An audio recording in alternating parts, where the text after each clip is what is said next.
Jagan jail పాలన విషయం స్పష్టంగా కనపడతా ఉంది. దీన్ని ఇంకా ఎవరు గతంలో అదాని ఆదుకునేవాడేమో ఇప్పుడు అదాని మీదకే వచ్చింది ముంపు.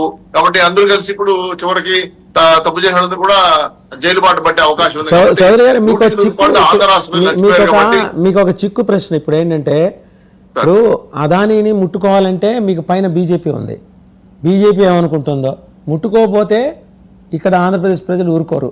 మరి కూటమి ప్రభుత్వం దీన్ని ఎలా హ్యాండిల్ చేస్తుంది? రేపు పొద్దున మీకు కూడా అదానికి అవసరాలు ఉంటాయి కదా సార్. నాకు తెలిసి అదానీ గారు మోడీ గారి మధ్య సంబంధాల గురించి పక్కన పెట్టినా కేంద్ర రాష్ట్ర ప్రభుత్వాలు రెండు తప్పు చేస్తే మోడీ గారు ఒప్పుకుంటారని అనుకోవట్లా.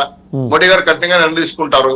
ఖచ్చితంగా ఆధారాలు తీసుకొని వచ్చి ఆధారాలు చూపిస్తే మాత్రం ఎవరు క్షమించరు. అందులో దేశ విదేశాల డబ్బులు కూడా మనం ఈ విధంగా ₹1,00,000 తీసుకుంటామంటే నాకు తెలిసి ప్రధానమంత్రిగా ఆయన ఎట్టి పరిస్థితుల్లో యాక్సెప్ట్ చేసే పరిస్థితి లేదు. అదానీ ఒక పారిశ్రామికవేత్తనే కాదనట్లేదు. ప్రధానమంత్రి చెప్పినా కూడా పారిశ్రామికవేత్త తప్పు చేస్తే ఖచ్చితంగా శిక్ష పడాల్సిందే కదా. కాబట్టి అదానీ దేశ గౌరవాన్ని కాపాడినప్పుడు అందరూ అప్రిషియేట్ చేస్తాం. ఈ రోజు అదానీ సంస్థలు షేర్లన్నీ కూడా భారీగా దీంట్లో పడిపోయాయి షేర్ మార్కెట్ లో. ఇవన్నీ గమనించినప్పుడు తప్పు జరిగిందని ప్రజలు అనుకుంటే, గతంలో పనామా లీక్స్ అని అలాగే